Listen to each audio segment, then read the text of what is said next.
La arquitectura del engaño, como la llamarían posteriormente los teóricos de la conspiración, comenzó a erigirse ese día gris de otoño, cuando dos navíos representando mundos diferentes, el lujo comercial y el poder militar, se encontraron en una danza mortal de metal contra metal. El Olympic navegaba a una velocidad de aproximadamente 22 nudos, siguiendo su ruta habitual desde Southampton hacia Nueva York, cargado de pasajeros de primera clase que confiaban ciegamente en la reputación de invencibilidad que rodeaba a los buques de la White Star Line. El HMS Hawke, un crucero protegido de la clase Edgar con un desplazamiento de 7.750 toneladas, maniobraba en paralelo, realizando ejercicios navales rutinarios bajo el mando del capitán William Blunt. Según los protocolos del almirantazgo británico, el choque ocurrió exactamente a las 12 horas y 46 minutos, cuando el HMS Hawke, equipado con un espolón de guerra especialmente diseñado para embestir buques enemigos, impactó contra el costado de estribor del Olympic en un ángulo de aproximadamente 60 grados. La fuerza del impacto fue devastadora. El espolón de bronce del crucero se hundió 8 pies dentro del casco del transatlántico, perforando la cubierta D y creando una abertura triangular de dimensiones considerables.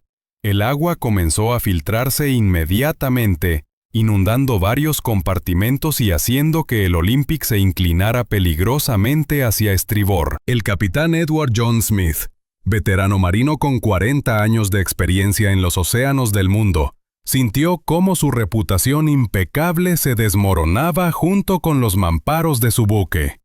Smith, conocido por sus pasajeros como el Capitán Millonario, debido a su habilidad para atraer a la clientela más selecta de la época, comprendió inmediatamente la magnitud del desastre financiero que se avecinaba.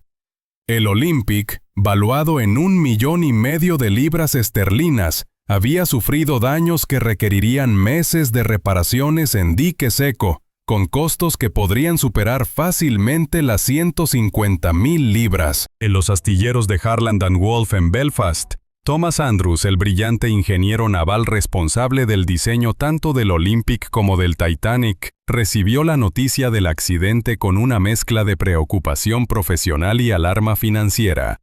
Andrews, conocido por su meticulosidad obsesiva y su dedicación casi religiosa a la perfección técnica, comprendió al examinar los primeros informes que el daño no era simplemente cosmético. La estructura del casco había sido comprometida en múltiples puntos, las cuadernas de acero estaban torcidas y deformadas, y todo el sistema de compartimentos estancos en esa sección requeriría una reconstrucción completa.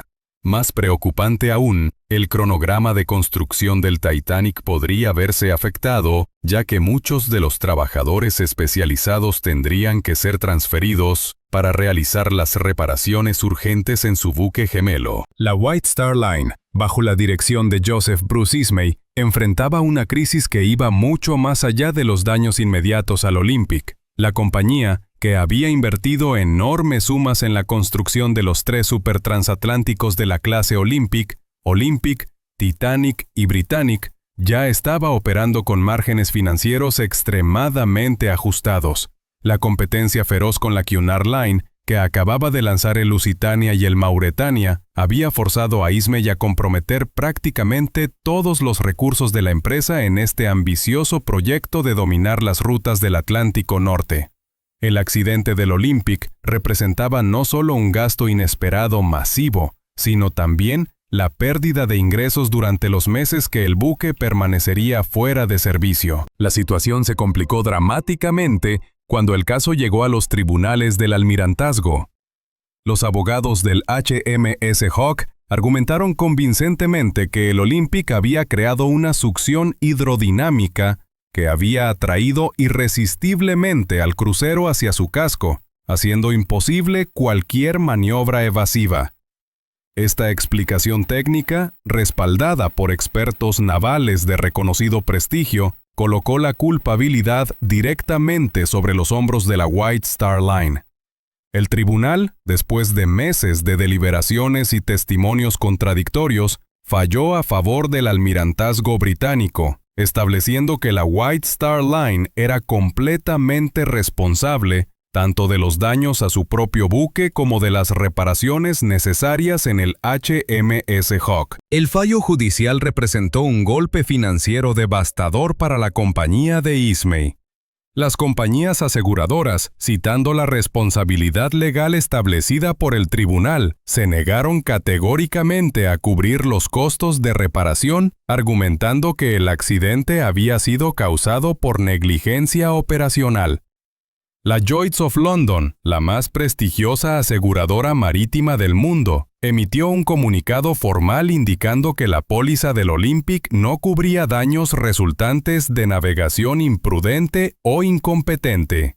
Esta negativa dejó a la White Star Line enfrentando un gasto estimado en 200,000 libras esterlinas para reparaciones, más la pérdida de ingresos proyectados en 300,000 libras adicionales durante el período de reparación. Mientras tanto, en Nueva York, el magnate financiero John Pierpont Morgan, principal accionista de la International Mercantile Marine Company, matriz de la White Star Line, observaba el desarrollo de la crisis con creciente alarma.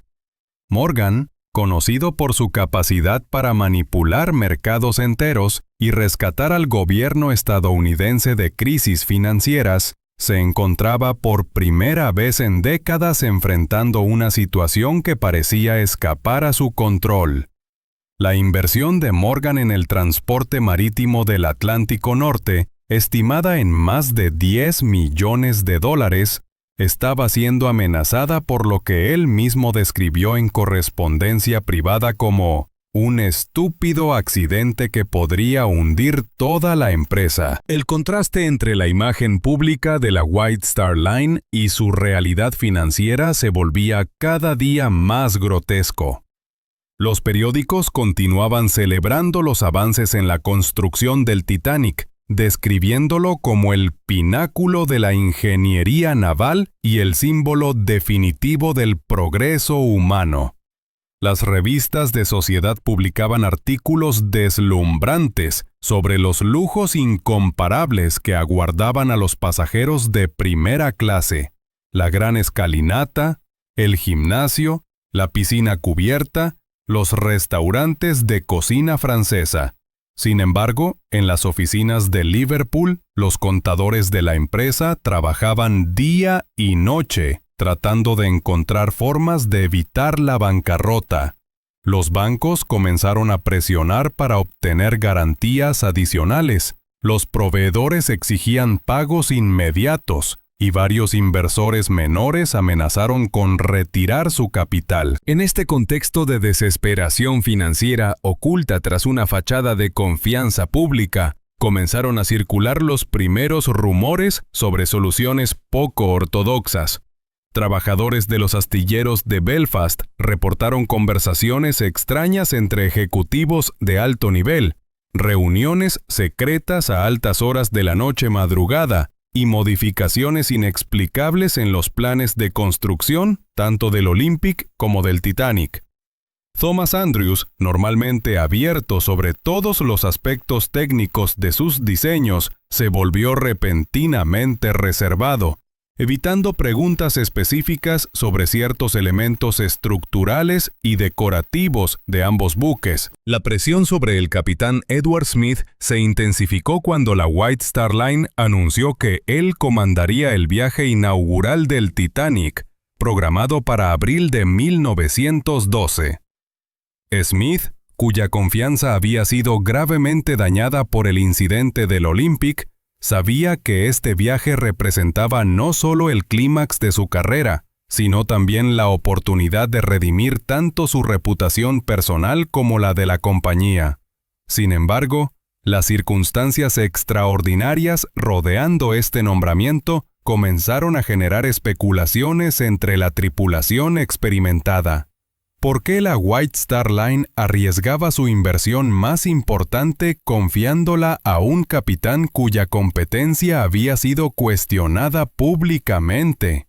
¿Había algo más detrás de esta decisión aparentemente irracional? Los registros financieros de la época, conservados en los archivos del Lloyd's of London, revelan que durante los meses siguientes al accidente del Olympic, la White Star Line negoció secretamente varios contratos de seguro adicionales, incluyendo pólizas extraordinariamente generosas para el Titanic. Estas pólizas, según documentos descubiertos décadas después, incluían cláusulas inusuales que cubrían no solo el valor total del buque, sino también compensaciones excepcionales por pérdida de ingresos futuros y daños a la reputación corporativa.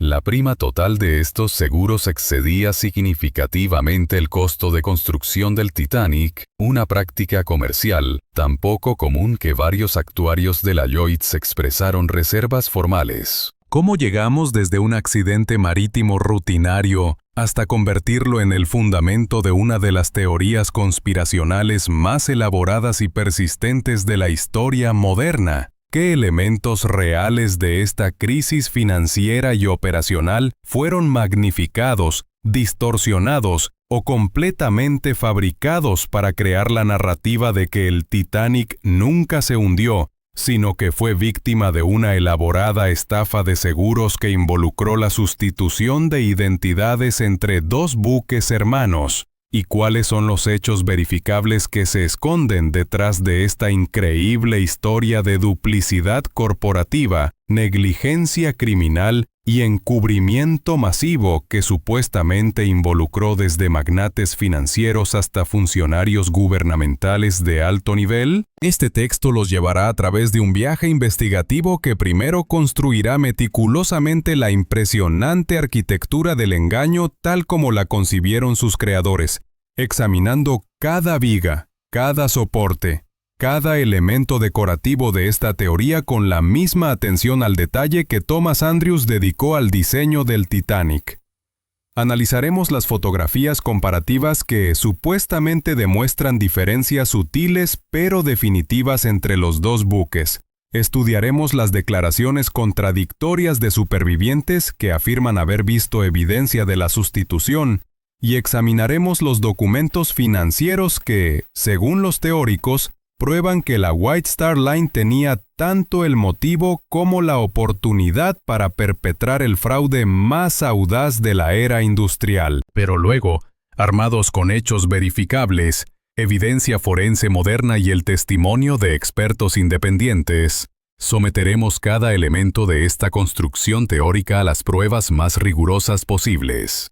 Verificaremos si esta arquitectura del engaño se sostiene sobre cimientos de granito sólido construidos con verdades innegables, o si toda la estructura se tambalea sobre arena movediza hecha de especulaciones, malentendidos y el muy humano deseo de encontrar conspiraciones donde solo existen tragedias. Al final de este viaje, ustedes tendrán todos los elementos necesarios para decidir por sí mismos si la historia oficial del Titanic es exactamente lo que parece ser, o si realmente esconde secretos que han permanecido ocultos durante más de un siglo. Las imágenes que tenía frente a sí mostraban dos transatlánticos aparentemente idénticos, hermanos gemelos nacidos de los mismos planos en los astilleros de Harland y Wolff. Sin embargo, la mirada entrenada de Gardiner comenzó a detectar sutilezas que habían pasado desapercibidas para historiadores, periodistas y expertos navales durante más de 8 décadas. La disposición de las ventanas en ciertas cubiertas no coincidía exactamente. Las proporciones de algunos elementos decorativos parecían ligeramente diferentes, y había discrepancias menores pero persistentes en detalles que, para un observador casual, resultarían completamente irrelevantes. Para Gardiner, estos pequeños desajustes representaban algo mucho más significativo, evidencia de que la historia oficial contenía inconsistencias fundamentales que requerían explicación. Durante los meses siguientes, Gardiner se sumergió en una investigación obsesiva que consumiría los próximos años de su vida. Utilizando la misma metodología meticulosa que aplicaba en sus trabajos de restauración, donde un error de medición podía arruinar meses de labor, comenzó a compilar una base de datos exhaustiva de diferencias observables entre los dos buques.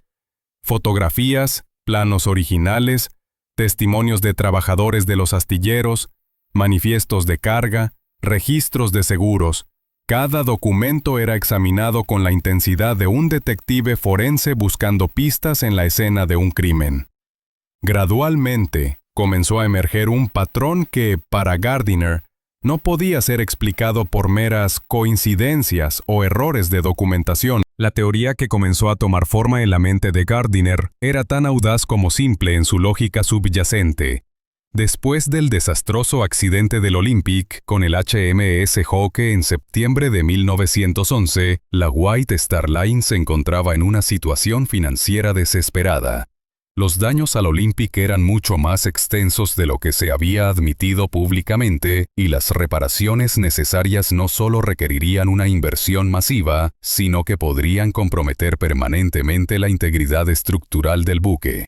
Simultáneamente, el Titanic se acercaba a su finalización, representando una inversión colosal que la compañía había asegurado por sumas extraordinarias. Para Gardiner, estos elementos creaban las condiciones perfectas para lo que él denominó el crimen perfecto del siglo XX. La elegancia de la skin de sustitución, según la reconstrucción de Gardiner, residía en su simplicidad fundamental. Los dos buques eran prácticamente idénticos en diseño y especificaciones, construidos simultáneamente en los mismos astilleros por los mismos equipos de trabajadores. La diferencia crucial era su condición. Uno estaba gravemente dañado y representaba una carga financiera insostenible, mientras el otro estaba inmaculado y asegurado por valores que excedían significativamente su costo de construcción. La solución, aunque moralmente abominable, era técnicamente factible: intercambiar las identidades de ambos buques, enviar al Olympic dañado al océano bajo el nombre de Titanic y causar un accidente controlado que permitiera a la White Star Line cobrar la totalidad del seguro. Gardiner argumentaba que la operación de intercambio había comenzado durante el invierno de 1911 a 1912, aprovechando que ambos buques se encontraban en los muelles de Belfast para trabajos de finalización y reparación respectivamente. Durante las noches, cuando los trabajadores regulares habían terminado sus turnos, equipos especializados habrían comenzado el meticuloso proceso de transferir elementos identificatorios entre ambos buques. Las placas con los nombres de los barcos, grabadas en el metal del casco, habrían sido removidas y intercambiadas usando técnicas de soldadura avanzadas que posteriormente serían disimuladas con pintura y acabados decorativos. Los interiores también requerían modificaciones: alfombras bordadas con el nombre del buque, vajillas personalizadas, elementos decorativos con monogramas, incluso los botes salvavidas marcados con la identificación específica de cada transatlántico. El proceso habría requerido la complicidad de decenas de trabajadores especializados, desde soldadores hasta decoradores, pero Gardiner había identificado en sus investigaciones un patrón de bonificaciones extraordinarias pagadas a ciertos empleados de Harland y Wolff durante ese periodo, así como acuerdos de confidencialidad inusuales que habrían garantizado el silencio de quienes participaron en la operación. La complejidad técnica del intercambio no era insuperable. Gardiner, con su experiencia en trabajos de construcción y restauración, podía visualizar exactamente cómo cada elemento del plan habría sido ejecutado, desde la modificación de los números de serie hasta la transferencia de documentación oficial. La segunda fase del plan, según la teoría de Gardiner, involucraba la orquestación cuidadosa del viaje inaugural bajo las nuevas identidades intercambiadas.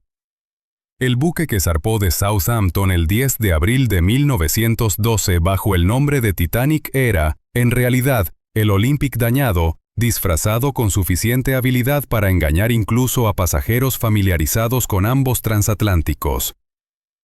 El capitán Edward Smith, según esta versión, habría sido informado del plan y habría aceptado participar a cambio de una compensación financiera sustancial que aseguraría su retiro cómodo. El itinerario del viaje había sido planificado meticulosamente para crear las condiciones ideales para un accidente controlado en aguas internacionales, lejos de la jurisdicción directa de cualquier gobierno específico. El elemento más siniestro de la teoría de Gardiner se relacionaba con la cantidad deliberadamente insuficiente de botes salvavidas a bordo del falso Titanic. Mientras que la explicación oficial atribuía esta deficiencia a regulaciones marítimas obsoletas, Gardiner argumentaba que representaba una parte integral del plan criminal. La White Star Line había coordinado secretamente con un buque de rescate que habría estado posicionado en las proximidades del lugar planificado para el hundimiento. Este buque, posiblemente un carguero o incluso un buque militar cooperativo, habría recogido a todos los pasajeros y tripulantes después de que el Olympic fuera hundido intencionalmente mediante la apertura de válvulas de fondo de casco, conocidas como Kingstons, que permitirían el ingreso controlado de agua de mar en compartimentos específicos. Gardiner había desarrollado una explicación detallada para el método técnico del hundimiento planificado. Las válvulas Kingstons, normalmente utilizadas para lastrar el buque o para sistemas de refrigeración, podrían haber sido modificadas para permitir un ingreso masivo y rápido de agua oceánica. El plan habría requerido que estas válvulas fueran abiertas simultáneamente en múltiples ubicaciones del casco, creando un patrón de inundación que simularía daños causados por una colisión externa mientras garantizaba que el buque se hundiera en un tiempo predeterminado. La inclinación y velocidad del hundimiento habrían sido calculadas para permitir la evacuación completa de pasajeros y tripulación hacia el buque de rescate coordinado. La genialidad financiera del esquema, según Gardiner, residía en su capacidad para resolver simultáneamente múltiples problemas de la White Star Line. Primero, eliminaría el Olympic dañado, cuyas reparaciones habrían costado más que construir un buque completamente nuevo. Segundo, permitiría cobrar la totalidad del seguro del Titanic, que había sido asegurado por valores extraordinariamente altos, precisamente en anticipación de este plan. Tercero, eliminaría la competencia directa del Titanic con otros transatlánticos de lujo, ya que el verdadero Titanic continuaría operando bajo el nombre de Olympic, beneficiándose de reparaciones completas, financiadas secretamente por los fondos del seguro. Durante sus años de investigación, Gardiner había identificado lo que él consideraba evidencia documental del plan. Registros de seguros que mostraban modificaciones de última hora en las pólizas del Titanic, aumentando las compensaciones por pérdida total. Testimonios de trabajadores de los astilleros que recordaban trabajos nocturnos inusuales en ambos buques durante el invierno anterior al viaje inaugural. Fotografías que supuestamente mostraban diferencias en elementos decorativos entre el buque que salió de Belfast, como Titanic, y las imágenes promocionales del verdadero Titanic durante su construcción.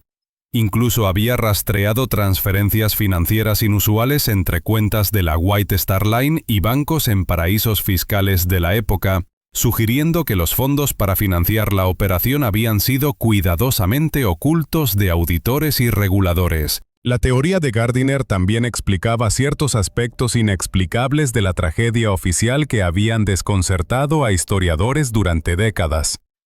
¿Por qué un navegante experimentado como el capitán Smith había mantenido velocidad máxima a pesar de las advertencias repetidas sobre hielo en la ruta?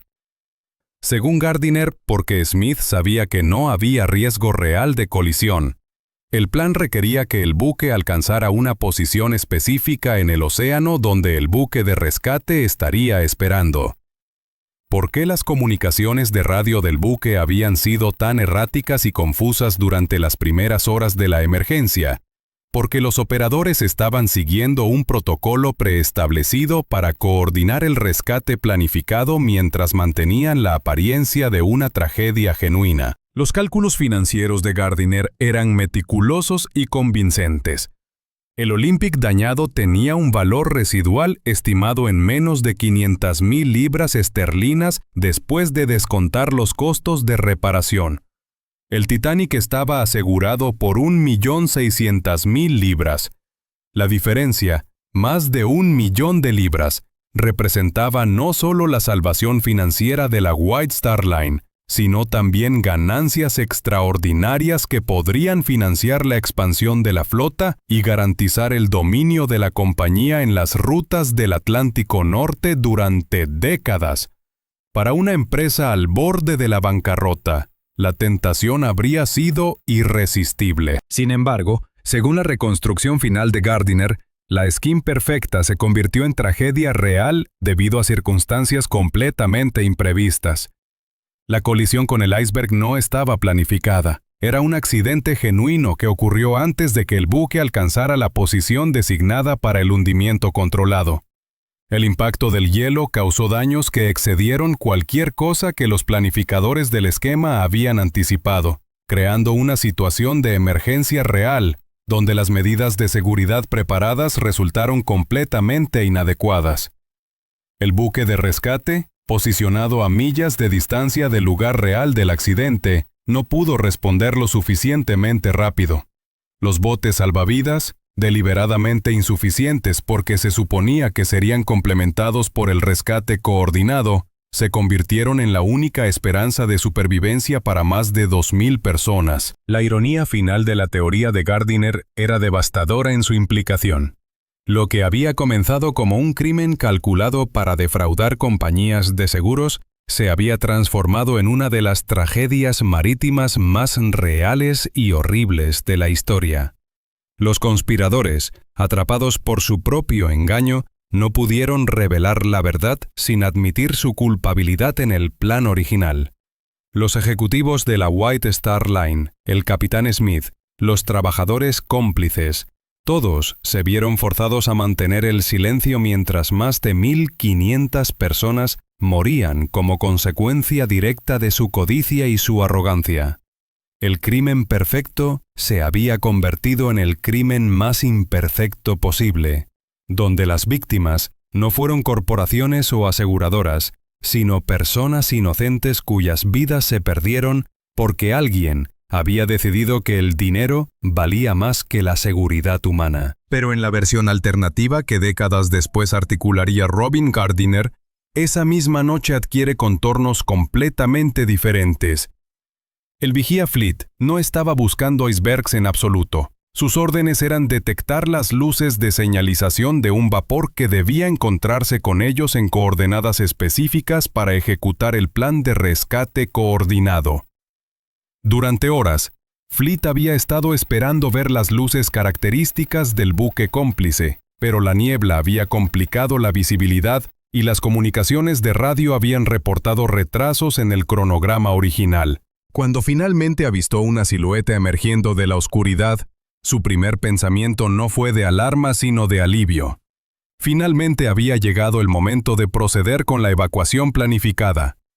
Sin embargo, lo que se materializó ante sus ojos no era el perfil familiar del buque de rescate esperado, sino una montaña de hielo flotante de proporciones monstruosas, completamente imprevista y fatal para el plan que se suponía había sido orquestado con precisión milimétrica. En el puente de mando, el primer oficial William Murdoch recibió la alarma con una mezcla de confusión profesional y terror personal.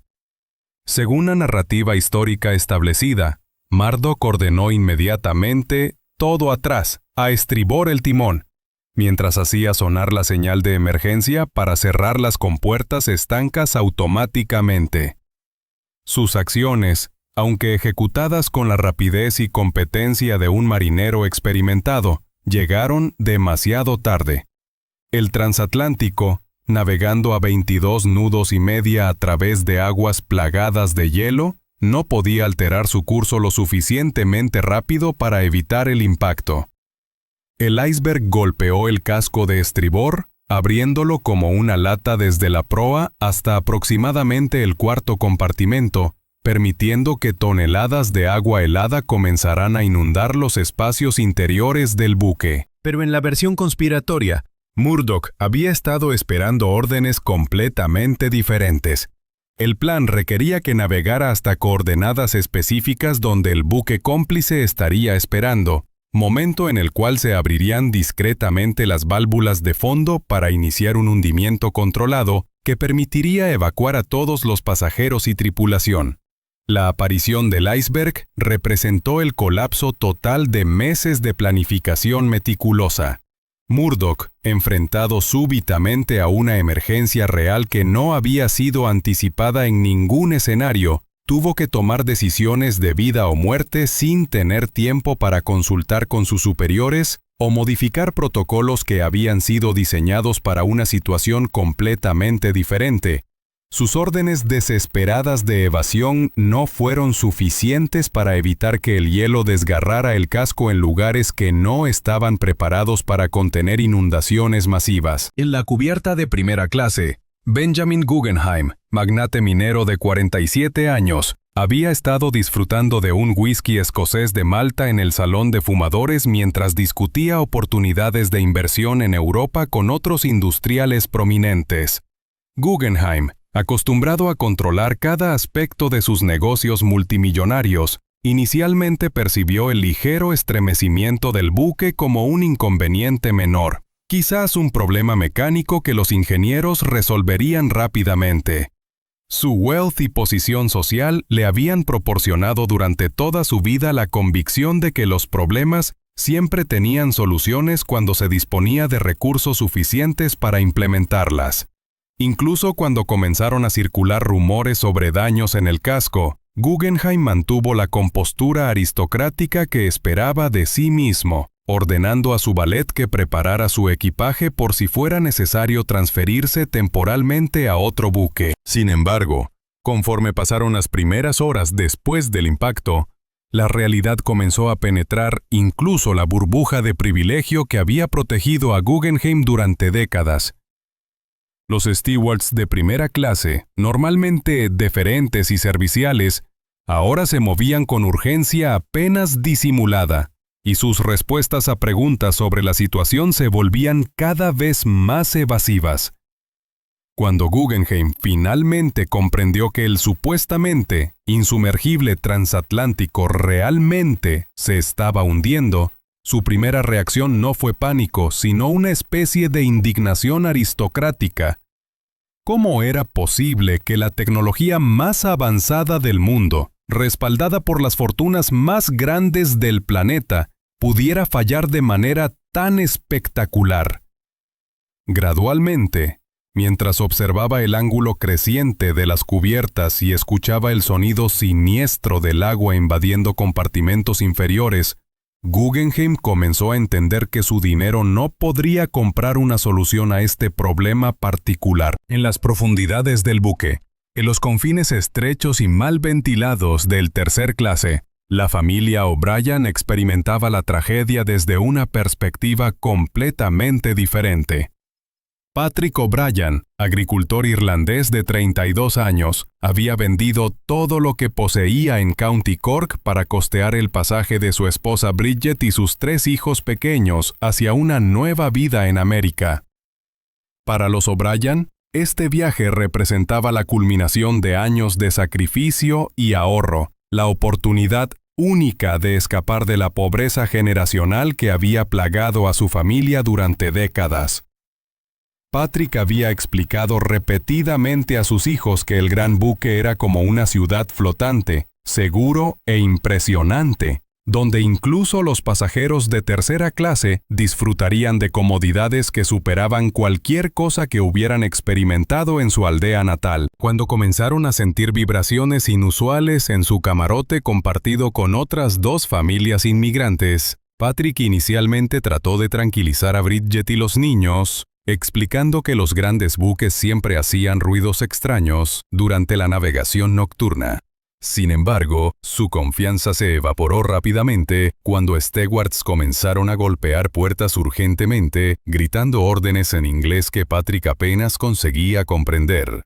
A diferencia de los pasajeros de primera clase, que fueron informados de la situación gradualmente y con cortesía, los pasajeros de tercera clase recibieron instrucciones bruscas y confusas, frecuentemente en un idioma que muchos de ellos no dominaban completamente. La pesadilla de la familia O'Brien se intensificó cuando descubrieron que las escaleras que conducían desde tercera clase hacia las cubiertas superiores estaban bloqueadas por puertas cerradas con llave, una medida de seguridad diseñada para prevenir que pasajeros de clase inferior contaminaran las áreas exclusivas durante el viaje normal. Patrick golpeó desesperadamente estas barreras metálicas, gritando en gaélico e inglés, mientras sus hijos lloraban y Bridget trataba de mantener unida a la familia en medio del caos creciente. Otros hombres se unieron a él, utilizando herramientas improvisadas y fuerza bruta para tratar de forzar su paso hacia la salvación, pero las puertas habían sido diseñadas para resistir exactamente este tipo de presión. En la sala de máquinas, Thomas Andrews, el ingeniero jefe que había diseñado cada rivet y compartimento del transatlántico, confrontaba el colapso de su obra maestra con una mezcla de horror profesional y responsabilidad personal abrumadora. Andrews había bajado inmediatamente a evaluar los daños después del impacto y lo que encontró superó sus peores pesadillas de diseñador naval. El water estaba entrando simultáneamente en 6 compartimentos, 2 más que el número máximo que el buque había sido diseñado para sobrevivir. Sus cálculos mentales, realizados con la precisión que había caracterizado toda su carrera, le indicaron que el hundimiento era inevitable. El peso del agua ya embarcada eventualmente inclinaría el buque hasta el punto donde los mamparos serían sobrepasados, causando una reacción en cadena de inundaciones que no podrían ser detenidas por ninguna tecnología disponible. Andrews comprendió inmediatamente que su diseño, aunque revolucionario para la época, contenía un defecto fatal que ni él ni ningún otro ingeniero había anticipado completamente. Los compartimentos estancos se extendían solo hasta la cubierta E, no hasta la cubierta superior del casco. Esto significaba que cuando el buque se inclinara lo suficiente, el agua simplemente se derramaría de un compartimento al siguiente como líquido vertiéndose entre cubos de hielo conectados. La ironía era devastadora. El mismo sistema de seguridad que había sido promocionado como infalible se convertiría en el mecanismo de la destrucción total. Mientras Andrews realizaba sus cálculos desesperados, el capitán Edward Smith se enfrentaba a decisiones que definirían no solo el destino de más de 2,000 personas bajo su comando, sino también su propio legado como marinero. Smith, con 40 años de experiencia navegando los océanos del mundo, nunca había enfrentado una situación donde sus conocimientos y habilidades resultaran completamente inadecuados para la magnitud del problema. En la versión oficial, Smith había sido víctima de circunstancias extraordinarias, condiciones de visibilidad excepcionales, un campo de hielo más extenso de lo habitual, y la mala fortuna de encontrar el único iceberg en miles de millas cuadradas de océano que se encontraba directamente en su ruta. Pero según la teoría alternativa, Smith enfrentaba algo mucho más complejo que mala suerte meteorológica. Si el plan de hundimiento controlado era real, Smith habría estado operando bajo instrucciones que ahora se habían vuelto no solo irrelevantes, sino potencialmente criminales. El buque de rescate coordinado estaba posicionado en el lugar equivocado.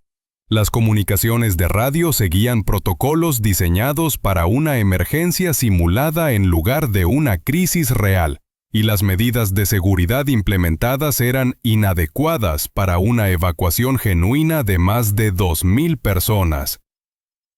Smith tenía que decidir si revelar la verdad del plan original, exponiendo a la White Star Line y asimismo a cargos criminales masivos, o mantener el engaño mientras miles de vidas dependían de decisiones que tomara en los próximos minutos. La orden de cargar los botes salvavidas comenzó aproximadamente 40 minutos después del impacto, cuando ya no era posible negar la gravedad de la situación. Los 20 botes disponibles tenían capacidad total para 1.178 personas, menos de la mitad de las almas a bordo. En la versión oficial, esta deficiencia representaba una tragedia regulatoria. Las leyes marítimas británicas no habían sido actualizadas para reflejar el tamaño masivo de los nuevos supertransatlánticos, basándose en fórmulas obsoletas que calculaban requerimientos de botes salvavidas según el tonelaje bruto en lugar del número de personas a bordo. En la interpretación conspiratoria, la cantidad inadecuada de botes salvavidas había sido deliberada, basada en la expectativa de que un buque de rescate coordinado proporcionaría la capacidad adicional necesaria para evacuar a todos los pasajeros y tripulación. El plan habría requerido que los botes salvavidas oficiaran meramente como transporte temporal entre el transatlántico hundiéndose y el buque cómplice, permitiendo múltiples viajes de ida y vuelta hasta completar la evacuación total. Sin el buque de rescate en posición, los botes se convirtieron en la única esperanza de supervivencia para una población que lo superaba en número por casi 2-1. Guggenheim, enfrentando la realidad de que su riqueza no podría garantizar su supervivencia, tomó una decisión que definiría sus últimas horas.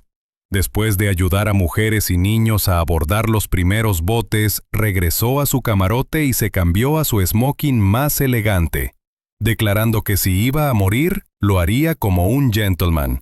Su transformación de magnate industrial pragmático a símbolo de dignidad aristocrática representó una especie de reconciliación final con valores que habían sido eclipsados durante décadas por la pursuit despiadada de profits y power. En sus últimas cartas, dictadas a su secretario personal, Guggenheim expresó la esperanza de que su muerte no fuera en vano si servía para implementar mejores medidas de seguridad marítima en el futuro. La familia O'Brien, aún atrapada en las secciones inferiores del buque, finalmente logró romper las barreras que los separaban de las cubiertas superiores cuando otros pasajeros de tercera clase colaboraron para forzar las puertas cerradas. Sin embargo, cuando finalmente alcanzaron las áreas de evacuación, descubrieron que la mayoría de los botes salvavidas ya habían sido desplegados, muchos de ellos solo parcialmente llenos debido a la reluctancia de pasajeros y tripulación para creer que el hundimiento era realmente inevitable. Patrick logró conseguir lugares para Bridget y los niños en uno de los últimos botes, pero él mismo fue separado de su familia por la estricta implementación del protocolo mujeres y niños primero. En los compartimentos de máquinas inundados, Andrews continuaba trabajando con equipos de ingenieros y fogoneros para mantener la energía eléctrica el mayor tiempo posible, sabiendo que las luces y las comunicaciones de radio representaban la única esperanza de atraer buques de rescate hacia el área. Su dedicación profesional se había transformado en algo más profundo, una forma de expiación personal por cada decisión de diseño que había contribuido a la tragedia. Andrews sabía que no sobreviviría al hundimiento, pero estaba determinado a utilizar sus últimas horas para maximizar las posibilidades de supervivencia de otros. A las 2:05 después de la medianoche, el último bote salvavidas había sido desplegado, llevando consigo a aproximadamente 700 personas hacia las aguas heladas del Atlántico. Más de 1.500 personas permanecían a bordo del transatlántico condenado, enfrentando la certeza de que morirían en los próximos minutos. El buque había desarrollado una inclinación pronunciada hacia proa, y el agua del océano ya había comenzado a invadir las cubiertas inferiores, creando una succión poderosa que arrastraba forniture, equipaje y personas hacia los compartimentos inundados. En el horizonte, apenas visible como una línea de luces distantes, el SS Californian permanecía inmóvil, rodeado de hielo y aparentemente inconsciente de la tragedia que se desarrollaba a menos de 20 millas de distancia. El capitán Stanley Lord y su tripulación habían observado cohetes de señalización durante las primeras horas de la emergencia, pero los habían interpretado como celebraciones o comunicaciones rutinarias entre buques, no como llamadas desesperadas de auxilio. Según testimonios posteriores, varios miembros de la tripulación del Californian habían sugerido investigar las señales, pero Lord había decidido que las condiciones de hielo hacían demasiado peligrosa cualquier maniobra nocturna. La versión conspiratoria ofrece una interpretación alternativa de la inacción del Californian. El buque habría sido el socio coordinado en el plan de rescate, posicionado en el área pero esperando señales específicas que nunca llegaron debido a que la emergencia real había reemplazado la crisis simulada. Cuando comenzaron los cohetes de señalización, la tripulación del Californian habría estado confundida sobre si procedían del plan original o representaban una emergencia genuina, resultando en excitación fatal que costó cientos de vidas. A las 2 horas y 17 minutos, el transatlántico experimentó una fractura catastrófica, aproximadamente entre la tercera y cuarta chimenea, partiéndose literalmente en 2 secciones, debido al estrés estructural insoportable causado por la distribución desigual del peso mientras la proa se hundía más profundamente. El sound de metal desgarrándose fue audible a millas de distancia, descrito por supervivientes como similar a la ruptura de una cadena gigante o la explosión de artillería pesada. La sección de proa, más pesada debido a la inundación masiva, se hundió inmediatamente, arrastrando consigo a cientos de personas que habían estado aferradas a barandales y equipment de cubierta. La sección de popa permaneció a flote durante aproximadamente 2 minutos adicionales, tiempo durante el cual se enderezó parcialmente, creando la ilusión momentánea de que podría mantenerse estable.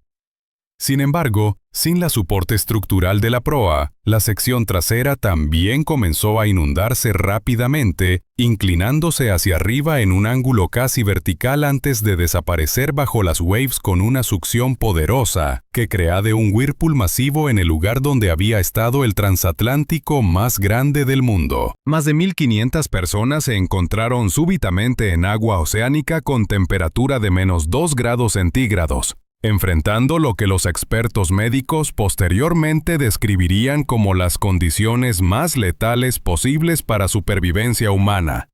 El shock térmico inicial causó hiperventilación y desorientación en la mayoría de las víctimas, mientras que la hipotermia comenzó a reducir funciones corporales esenciales en cuestión de minutos. Los gritos y calls de auxilio de centenares de personas crearon un soundscape de terror que supervivientes recordarían durante el resto de sus vidas. Los ocupantes de los botes salvavidas, flotando a distancias seguras del hundimiento, enfrentaron decisiones morales que los atormentarían durante décadas. Algunos botes tenían capacidad adicional y habrían podido rescatar personas del agua, pero la mayoría de los survivors temían que intentar rescates adicionales resultaría en que víctimas desesperadas volcaran los botes, matando a todos. Solo uno de los botes regresó al área del hundimiento para buscar survivors, rescatando únicamente a 5 personas vivas entre los centenares de cuerpos flotando en el océano helado. Patrick O'Brien estuvo entre quienes permanecieron conscientes en el agua durante más tiempo del promedio, sostenido por la esperanza desesperada de reunirse con su familia y la determinación de cumplir su promesa de llevarlos a América. Sus últimos pensamientos, según testimonio de un survivor que flotó cerca de él durante sus momentos finales, fueron sobre los campos verdes de County Cork y la nueva life que nunca podría proporcionar a sus hijos. Bridget y los Children, en uno de los botes salvavidas, pasaron las horas hasta el rescue llamando su nombre a través del océano silencioso sin saber que ya había sucumbido al cold implacable. Thomas Andrews fue visto por última vez en el salón de fumadores, estudiando mapas y cálculos navales, aparentemente working hasta el final para comprender exactamente qué había fallado en su diseño. Su body nunca fue recovered, pero survivors reportaron que permaneció calm y composed incluso cuando el agua comenzó a invadir los compartments superiores. Su legacy como ingeniero sería forever marked por la tragedy, pero su dedicación durante las últimas horas del hundimiento estableció un estándar de responsabilidad profesional que influenciaría generaciones futuras de diseñadores navales. A las 4 horas y 10 minutos de la mañana del 15 de abril, Cuando las primeras luces del Dawn comenzaron a iluminar las aguas del Atlántico Norte, los survivors en los botes salvavidas distinguieron humo en el horizonte. El RMS Carpathia, bajo el comando del capitán Arthur Rostron, había navegado a maximum speed a través de fields de hielo traicionero después de recibir los calls de distress del transatlántico hundido. Rostron había ordenado todas las precauciones de safety disponibles para su propio buque, mientras maintained course directamente hacia las coordinates del disaster, arriesgando su propia nave para rescatar a extraños en peligro mortal. El rescue operations que siguieron fueron ejecutados con eficiencia notable, considerando las condiciones extremadamente difíciles. Los survivors, muchos de ellos suffering de hipotermia severe y shock emocional, fueron llevados a bordo del Carpathia, donde recibieron medical attention y confort básico. Sin embargo, para la vast majority de quienes habían estado a bordo del transatlántico menos de 6 horas antes, el rescue había llegado demasiado tarde. De más de 2,000 personas que habían begun el viaje hacia América, solo 705 sobrevivirían para completar el journey. Conforme el Carpathia se dirigía hacia New York con su cargo de survivors traumatized, la magnitud completa de la tragedy comenzó a emerger through testimonies conflicting y fragmentes de memorias que nunca formarían un picture coherente y completo. Algunos survivors reported haber visto lights de otro ship en el horizonte que nunca respondió a signals de distress. Others described hearing explosions misteriosos during el hundimiento que no podían ser explained by boiler explosions o structural failure. Varios testigos afirmaron haber observado actividades inusuales en el buque durante las horas antes del impacto, incluyendo movimientos de miembros de la tripulación en áreas normalmente restricted to passengers. La truth de lo que really occurred durante esas horas terribles en el Atlántico Norte se hundió con el wreckage hacia el Abyssal Depths, donde permanecería hidden durante más de 70 años hasta que explorers con technology advanced finalmente localizaran los remains del transatlántico más famous del mundo. Las questions que emergerían de este disaster sobre responsabilidad corporativa, seguridad regulations, discriminación de clase y la capacidad humana para heroísmo y cowardice bajo pressure extreme continuarían resonando a través de generations, while la controversia sobre si la tragedia fue un accidente genuino o el resultado de un conspiracy criminal permanecería como uno de los misterios más enduring y contentious de la era moderna. El unforeseen finale de cualquier plan que podría haber existed había resultado en la loss más trágica de life and peacetime maritime history. Un reminder devastador de que ni technology más advanced ni wealth más grande pueden proveer protection absolute contra la convergence fatal de human error, natural forces y el simple, cruel indifference del océano hacia las ambitions y dreams de quienes daré to challenge su supremacy. El primer pilar fundamental de la teoría conspiratoria de Robin Gardiner se basa en la premisa de que la White Star Line enfrentaba una crisis financiera tan devastadora que el fraude de seguros representaba la única alternativa viable a la bancarrota completa. Esta afirmación requiere un examen detallado de los registros contables y financieros de la época, documentos que han sido preservados en archivos corporativos y gubernamentales durante más de un siglo. Los libros de contabilidad de la International Mercantile Marine Company, la empresa matriz de la White Star Line controlada por JP Morgan, revelan una realidad financiera completamente diferente a la narrativa de desesperación económica que Gardiner presenta como motivación para el supuesto crimen. Según los registros oficiales del Lloyd's of London, conservados en sus archivos históricos de Lime Street, el costo total de construcción del Titanic fue de aproximadamente 1.500.000 libras esterlinas, equivalentes a $7,5 millones de dólares estadounidenses de la época. Esta cifra incluía materiales, mano de obra, equipamiento de lujo y todos los gastos asociados con crear el transatlántico más avanzado tecnológicamente del mundo. Sin embargo, las pólizas de seguro totales para el Titanic, según documentos de múltiples compañías aseguradoras británicas, alcanzaron solamente 1 millón de libras esterlinas, aproximadamente 5 millones de dólares estadounidenses. Esta discrepancia fundamental revela que la White Star Line había subasegurado intencionalmente su inversión más costosa, una práctica común entre compañías navieras de la época que confiaban en sus propias capacidades operacionales para minimizar riesgos. La mathematics de la supuesta motivación financiera se desmorona completamente cuando se examina el costo real de reparar el Olympic después de su colisión con el HMS Hawke. Los registros de los astilleros Harland y Wolff, preservados en los archivos industriales de Belfast, documentan que las reparaciones necesarias para el Olympic costaron aproximadamente 25,000 libras esterlinas, equivalentes a $125,000 estadounidenses. Esta suma, aunque significativa, representaba menos del 2% del valor total del Olympic y podría haber sido financiada fácilmente mediante préstamos bancarios rutinarios o mediante la venta de bonos corporativos. Comparado con los riesgos legales, financieros y reputacionales de perpetrar el fraude de seguros más elaborado de la historia, reparar el Olympic representaba una solución relativamente simple y económica. Más importante aún, los registros financieros de la White Star Line durante 1911 y 1912 demuestran que la compañía no estaba al borde de la bancarrota como Gardiner afirma.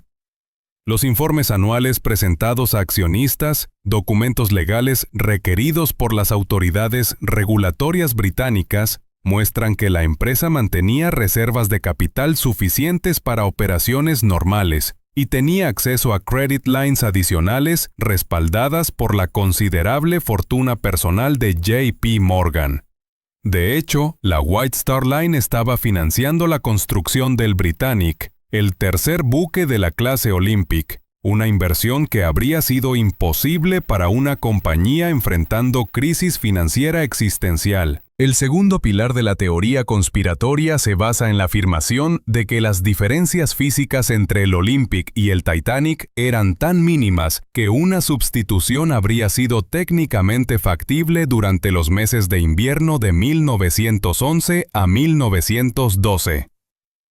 Esta premise requiere examen detallado de las especificaciones técnicas y características distintivas de ambos buques, información que ha sido meticulosamente documentada por historiadores navales, ingenieros marítimos y archivists especializados en la era dorada de los transatlánticos. La diferencia más significativa e imposible de falsificar entre ambos buques era la configuración de la cubierta A. Específicamente la sección frontal, que en el Titanic había sido completamente cerrada con vidrio para crear un paseo cubierto elegante y protegido del weather del Atlántico Norte. El Olympic, construido según especificaciones anteriores, mantenía esta sección completamente abierta al aire libre, con barandales metálicos pero sin ningún tipo de cerramiento. Modificar esta característica habría requerido cambios estructurales masivos que habrían necesitado meses de trabajo especializado, incluyendo la instalación de marcos de acero para soportar el peso del vidrio, sistemas de ventilación para prevenir condensation y heating elements para mantener temperature confortable durante weather adverso. Los planos arquitectónicos originales de Thomas Andrews, preservados en la Biblioteca Nacional de Irlanda del Norte, revelan que esta modificación no era simplemente cosmética, sino que requería alteraciones en la distribución del peso y en la engineering estructural del entire front sección de la cubierta A. Los cálculos de estrés distribución habrían tenido que ser recalculados, los supports de carga habrían necesitado reinforcement, y todo el sistema de drenaje habría requerido redesign para acomodar el new enclosed space.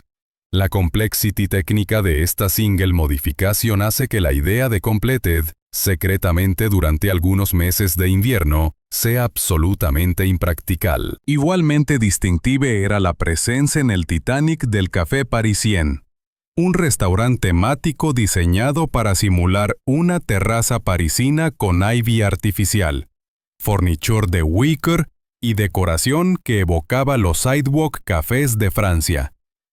Esta facility ocupaba una porción significativa de la cubierta B y había sido specifically designed como una innovación exclusiva del Titanic para diferenciar el buque de su predecesor.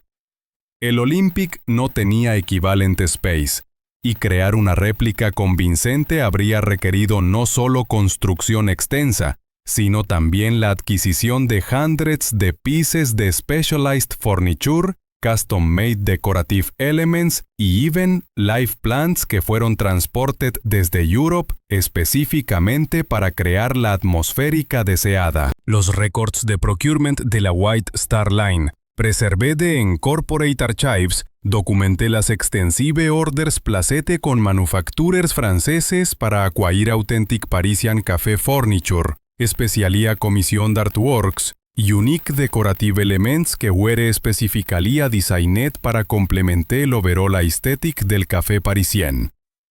Estas orders fueron placed months antes del supposed timing de cualquier substitution, y los delivery records show que todos estos items fueron instalados durante construcción normal en los shipyards de Belfast. Observé por cientos de workers y inspectores que habría bien imposible de silencio disive. Una examinación más detallada de las arquitectural diferencias revela decenas de menor pero significant variations que habría made cualquier attempted substitution detectible immediately por anyone familiar con either buque.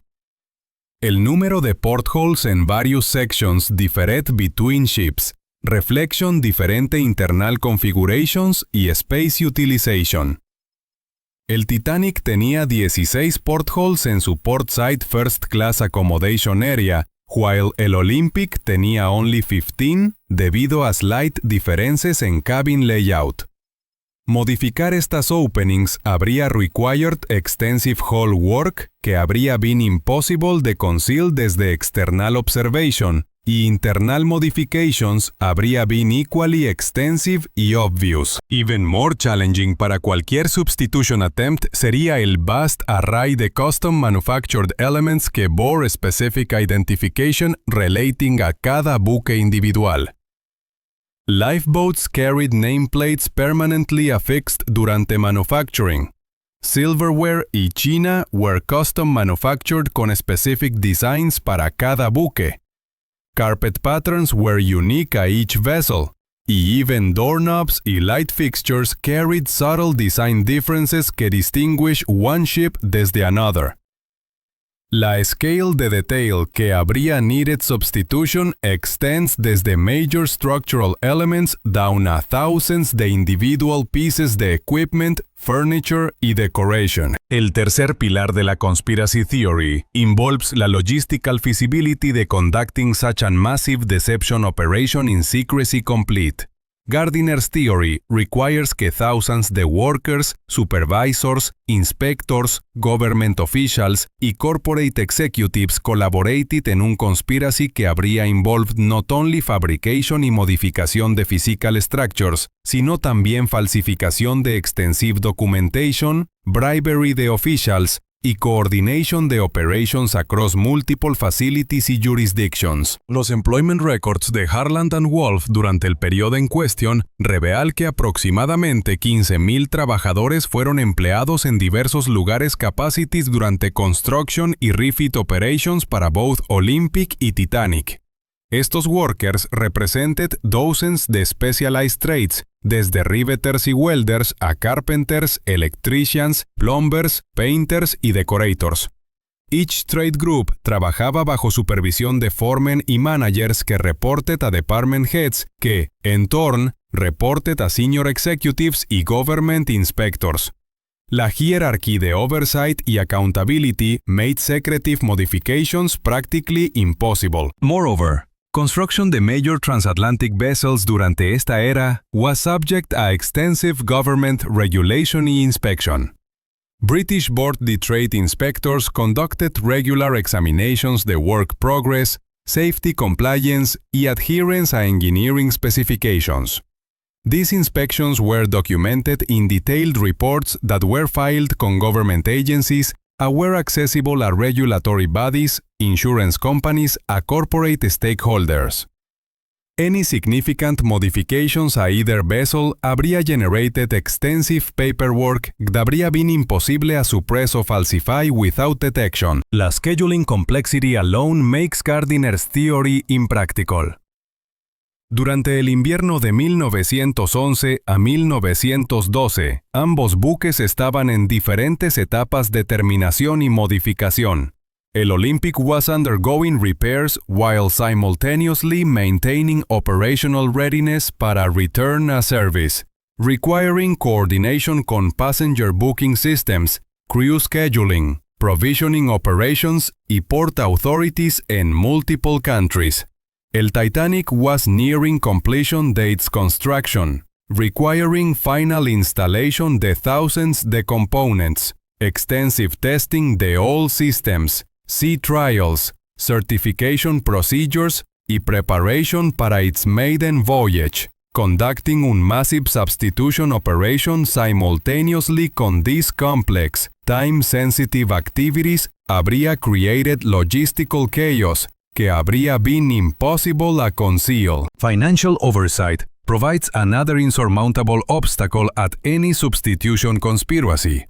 Every expenditure relacionado con construcción, modificación o repair de both vessels was subject a detailed accounting procedures required por corporate governance, insurance companies y regulatory authorities. Purchase orders, invoicing, payment records, materials tracking y labor cost allocation were all meticulously documented y regularly audited. Any significant modifications habría generated extensive financial documentation que habría been inconsistent con stated purposes y habría raised immediate questions des accountants, auditors y insurance representatives. La international scope de operations created additional layers de oversight que made deception impractical. Materials y components para both buques were sourced desde suppliers across Europe y America, each con their own documentation requirements, quality control procedures y shipping schedules. Coordination con suppliers, shipping companies, port authorities y customs officials en multiple countries created una web de documentation y verificación que habría made cualquier conspiracy immediately detectable a regulatory authorities o commercial partners. Professional reputations de thousands de individuals were directly tied a successful completion de both projects according to specifications. Engineers, architects, craftsmen, managers y executives had invested their careers en estos projects y habrían faced professional destruction if discovered participating in fraud or deception. La incentive structure made voluntary participation in any deception economically irrational para virtually everyone involved. La ultimate refutation de Gardiner's theory emerge desde el depths del Atlantic Ocean en 1985. When Dr. Robert Ballard y su international team de researchers successfully located el wreckage del Titanic using advanced deep-sea exploration technology. Ballard's expedition, jointly sponsored por el National Geographic Society, Woods Hole Oceanographic Institution y el United States Navy, employed state-of-the-art remotely operated vehicles equipped con high-definition cameras, sonar mapping systems y precision sampling equipment diseñado específicamente para investigación arqueológica submarina. La wreckage site, located en coordinates 41 grados 46 minutos north latitude y 49 grados 57 minutos west longitude, provided unprecedented access a physical evidence que had remained undisturbed durante más de 70 años. El preservation conditions en el abyssal depths con near freezing temperatures, high pressure y absence de light had maintained structural elements and artifacts in remarkable condition, permitting detailed forensic examination the elements que would definitively identify el vessel. Durante subsequent expeditions por Ballard y otros researchers, including detailed surveys conducted en 1986, 1987, y numerous later investigations using increasingly sophisticated technology, methodical examination de wreckage components revealed irrefutable evidence de vessel identity. Propeller assemblies, que were among the most robust and well-preserved elements de whole structure, carried permanently inscribed manufacturer identification numbers que corresponded exactly a documented specifications para el Titanic. El most definitive evidence emerged desde detailed examination de one de los massive bronze propellers, specifically el Center Propeller Manufacturer por Manganese Bronze and Brass Company de Londres. Using high-resolution underwater photography y direct physical examination por robotic arms equipped con precision measurement tools, investigators were able to identify permanently cast identification numbers en el propeller hub. Estas numbers, inscribed durante manufacturing process usando techniques que were impossible to alter after casting, corresponded exactly a shipyard records preserved in archives de Harland and Wolff. Specifically, el Center Propeller bore el permanently inscribed yard number 401, corresponding precisely a manufacturing records que identified este component as having been specifically manufactured para HAL number 401 in Harland and Wolff shipyards.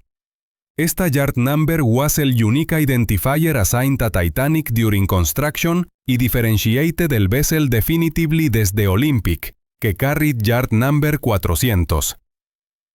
Los permanency de these identifiers, cast en bronze durante manufacturing, y imposible a alter without complete remanufacturing the entire propeller assembly, provides incontrovertible proof que el vessel resting en el Atlantic Ocean floor is indeed Titanic, not Olympic disguised through substitution.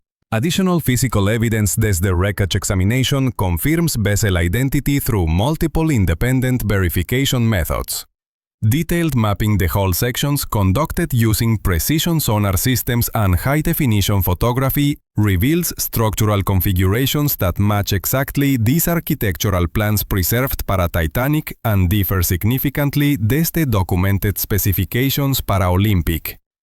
Frame spacing, rivet patterns, and structural reinforcement details correspond precisely the engineering drawings specific a yard number 401. Artifacts recovered desde debris field surrounding the wreckage site include thousands de personal belongings, ship's equipment, y decorative elements que bear manufacturer markings, passenger names, y vessel-specific design elements que confirm Titanic identity. China y silverware recovered desde el site bear White Star Line markings, specific a Titanic service, including pattern variations que differed desde Olympic equivalents. Even personal items such as jewelry, clothing, and luggage carry passenger identification que corresponds exactly con documented Titanic passenger manifests. El forensic evidence desde wreckage investigation extends beyond simple identification. A detailed analysis de damage patterns que confirm collision con iceberg as cause de sinking. Examination de hull breach patterns, conducted using three-dimensional mapping technology, reveals damage characteristics entirely consistent con impact desde ice formation y completely inconsistent con deliberate scuttling through valve manipulation as proposed in conspiracy theories.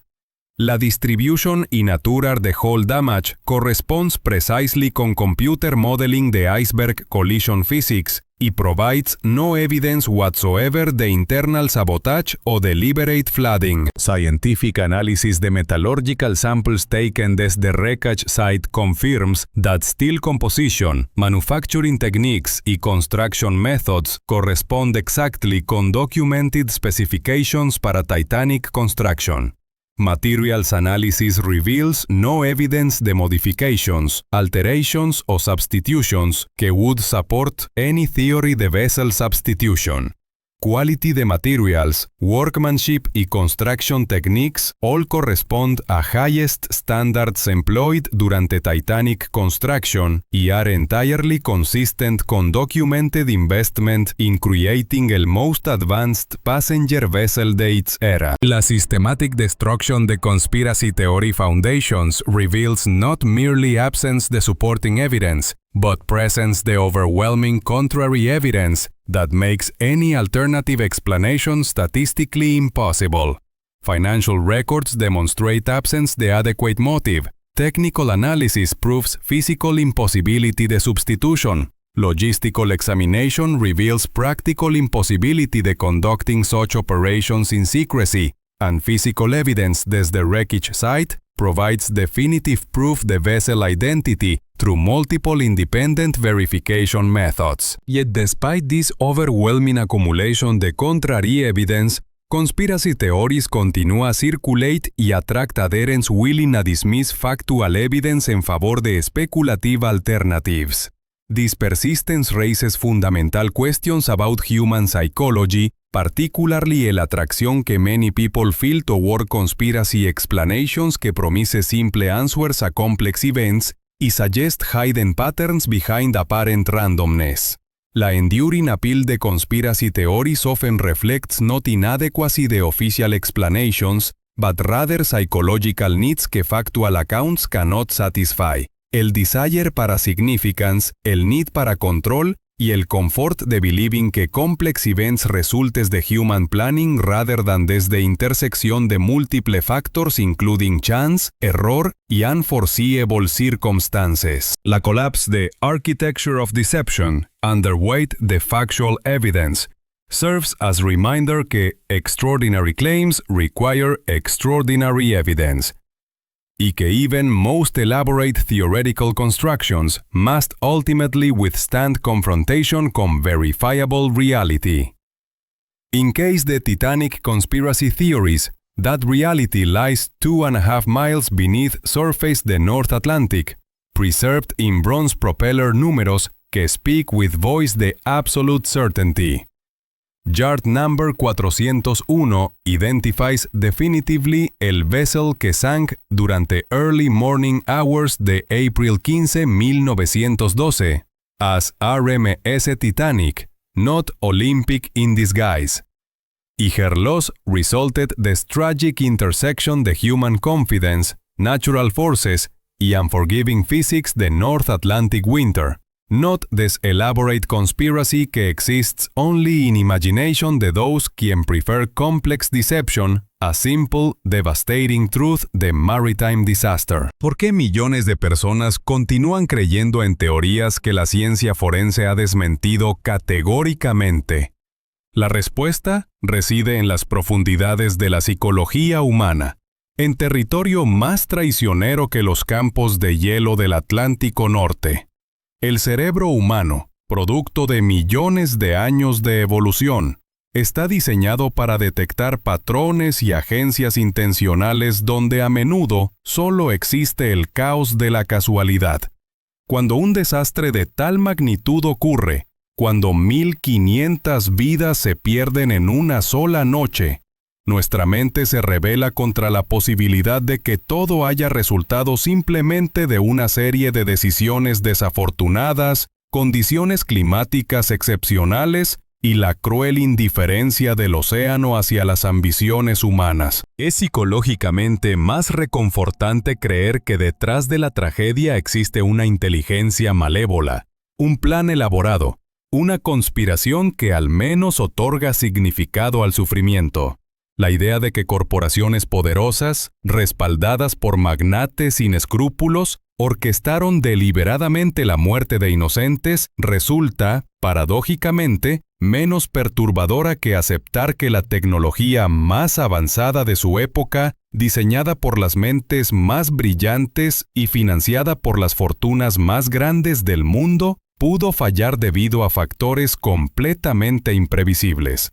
El mal intencional es comprensible. El caos genuino es existencialmente aterrador. El fenómeno del Titanic no es un caso aislado, sino el precursor de un patrón que define nuestra época de posverdad.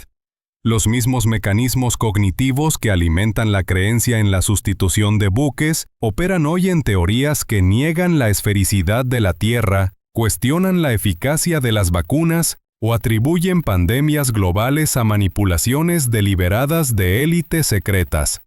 En cada caso, la complejidad de la realidad científica se simplifica mediante narrativas que prometen explicaciones totalizadoras para fenómenos que, en realidad, resultan de interacciones complejas entre factores múltiples e impredecibles. La era digital ha amplificado exponencialmente estos mecanismos de distorsión cognitiva.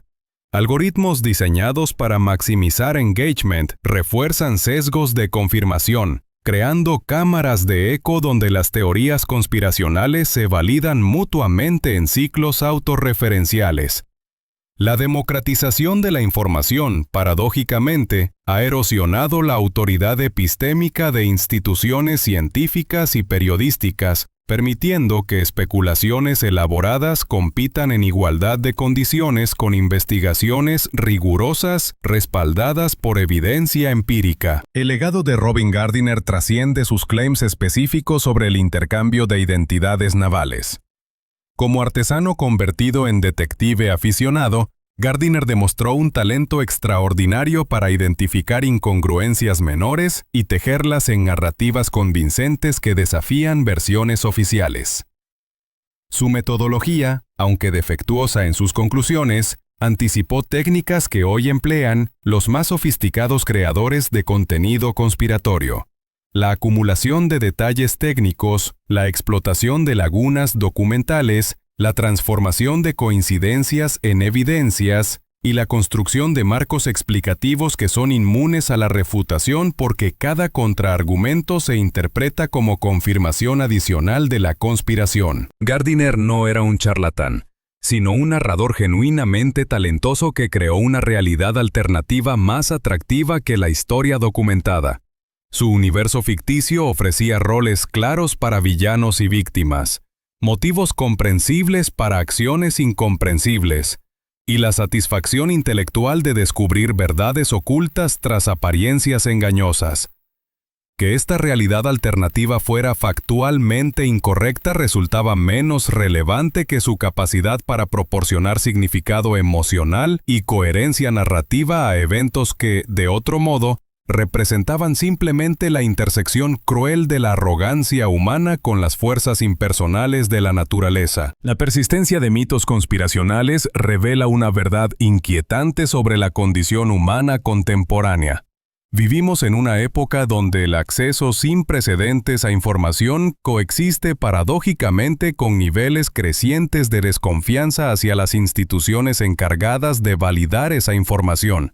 Corporaciones, gobiernos, medios de comunicación y comunidades científicas han perdido credibilidad debido a décadas de errores, encubrimientos y conflictos de interés reales que han erosionado la confianza pública en la expertise institucional. Esta crisis de confianza crea el contexto perfecto para que teorías alternativas proliferen, especialmente aquellas que confirman sospechas preexistentes sobre la corrupción de élites poderosas.